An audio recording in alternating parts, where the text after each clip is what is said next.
Setelah membahas aksi korporasi buyback yang akan dilakukan oleh Roti, nah di video kali ini kita akan membahas lebih detail terkait laporan keuangan kuartal 1 2024 yang mana hasilnya oke ya, cukup oke, apa yang membuat labanya naik dibandingkan tahun lalu di kuartal 1 2024 ini akan kita ulas di video kali ini tentang laporan keuangan kuartal 1 2024 dari saham Roti.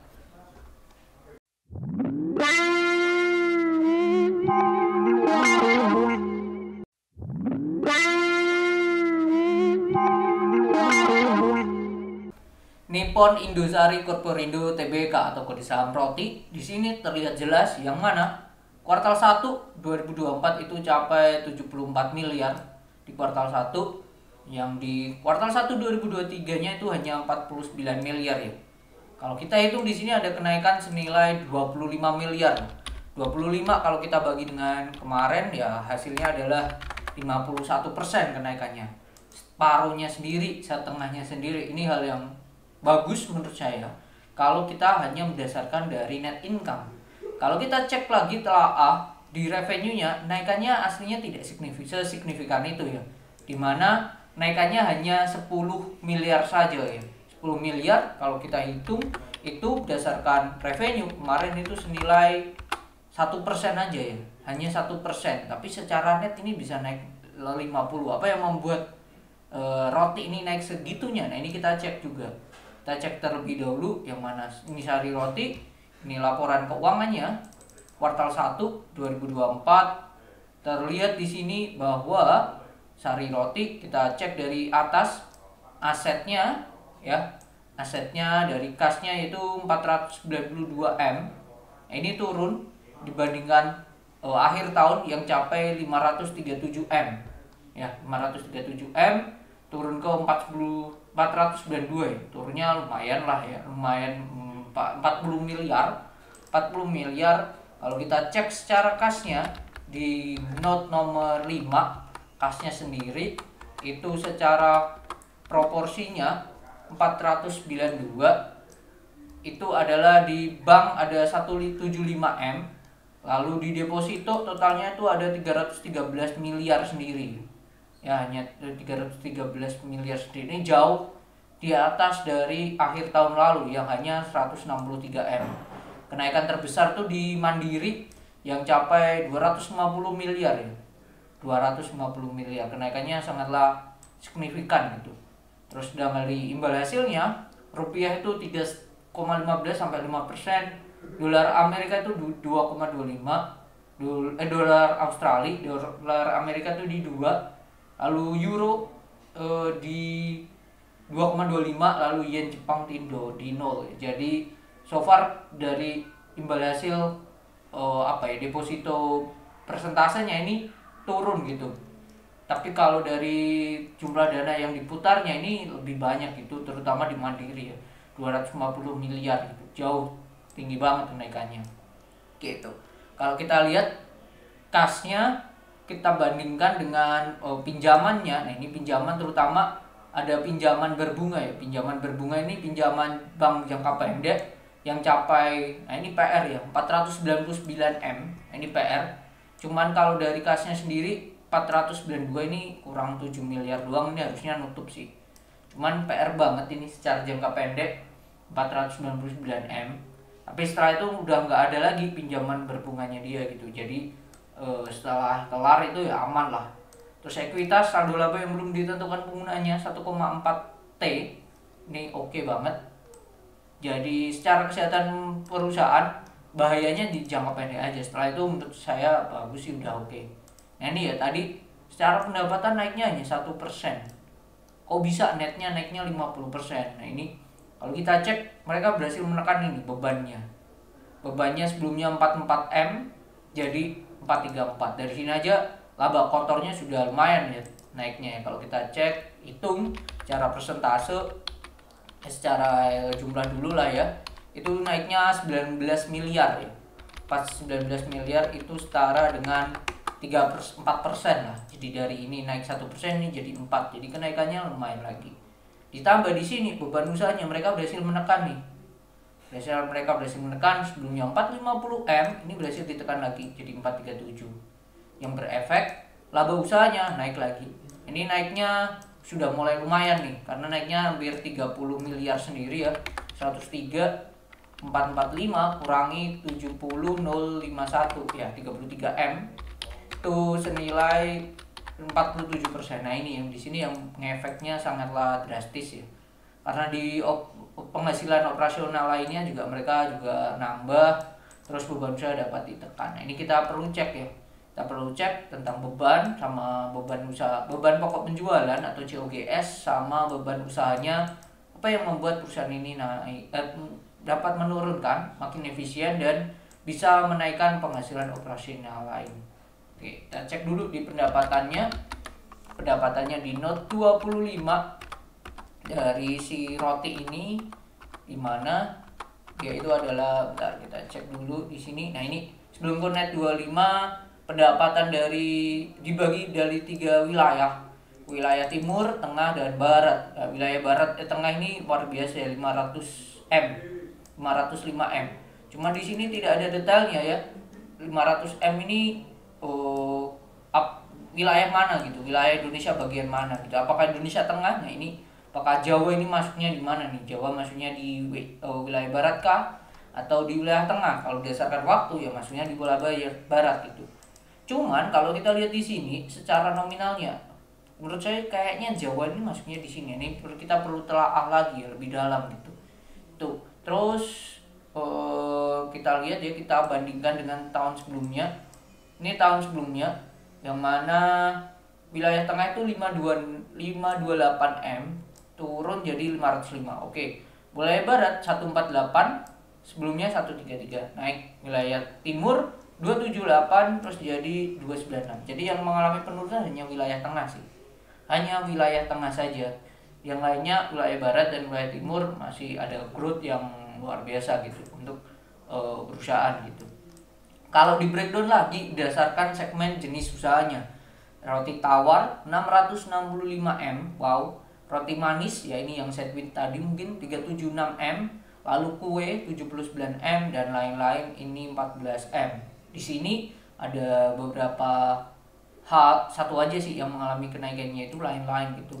Kue turun, roti manis turun, si roti tawar juga turun secara omsetnya. Cuman secara pendapatan kok bisa tetap naik? Di sini terlihat ya, retur penjualan. Nah, sebelumnya ada retur penjualan yang kembali itu 200M. Terus sekarang hanya 179M. Jadi dari sini mereka bisa cover banyak banget gitu, membuat netnya naik gitu. Pendapatan netnya naik.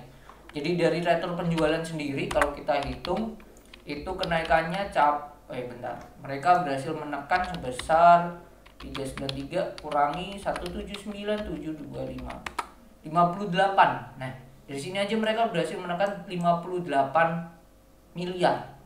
Padahal secara net mereka naiknya hanya 11 atau 10 miliar saja. Berarti aslinya kalau retur penjualan mereka sama dengan tahun lalu, bisa dikatakan pendapatan net mereka itu turun. Karena dari retur sendiri aja mereka berhasil menekan 58 miliar. Jadi secara omset ini memang semuanya turun gitu. Nah ini pertanyaannya adalah, apakah pendapatan penjualan per segmennya roti ini sudah stuck di sini, yaitu di angka 600-an untuk si roti tawarnya, lalu roti manisnya di range 400 lah ya, 400 kurang dikit, kuenya di 100 ya, 100 miliar. Nah itu apakah stay di situ aja 3 segmen ini? Kalau dia stay di situ, nah mungkin kondisinya kedepannya ya mereka harus berhasil menekan bebannya lagi. Itu tantangannya sendiri.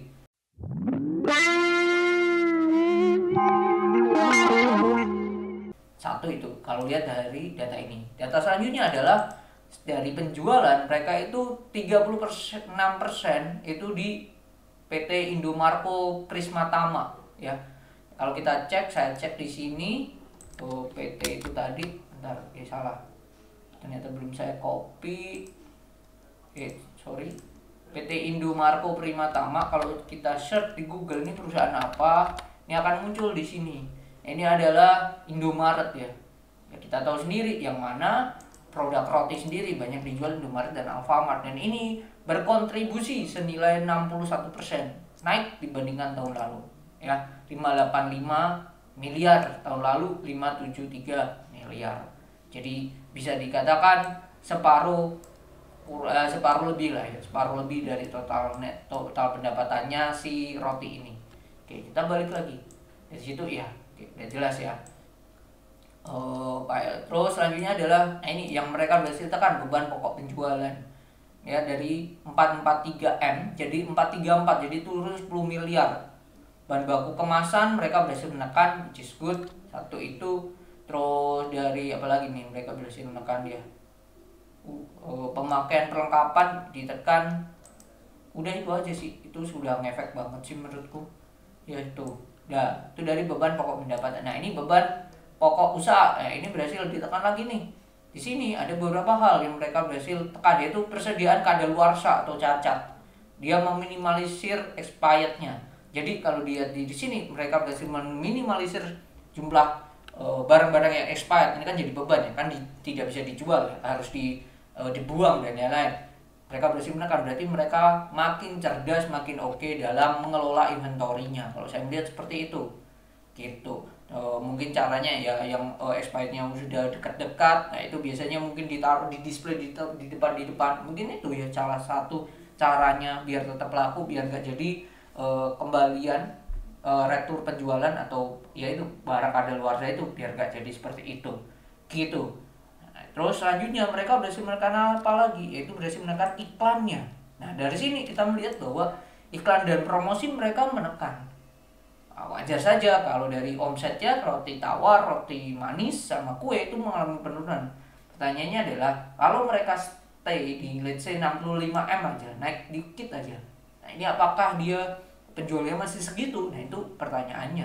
Kalau masih stay di situ, berarti bisa dikatakan emang penjualannya, omsetnya ya bermainnya di situ aja. Itu sudah agak berat untuk skala growth lagi untuk si Sari Roti, mungkin seperti itu. Tapi kalau dengan lihat seperti ini ya wajar kalau penjualannya turun, ya iklan dan promosinya aja diturunkan budgetnya, meskipun turunnya gak signifikan dari 63M 63,7 jadi 59,7, ya turun 4 miliar aja.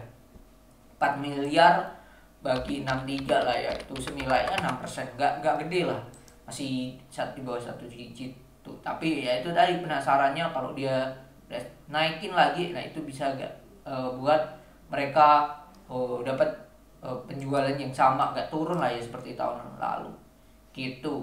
Tuh yang berhasil mereka tekan salah satunya yaitu dari total beban penjualan, karena ngefek sebelumnya 363M jadi hanya 342M.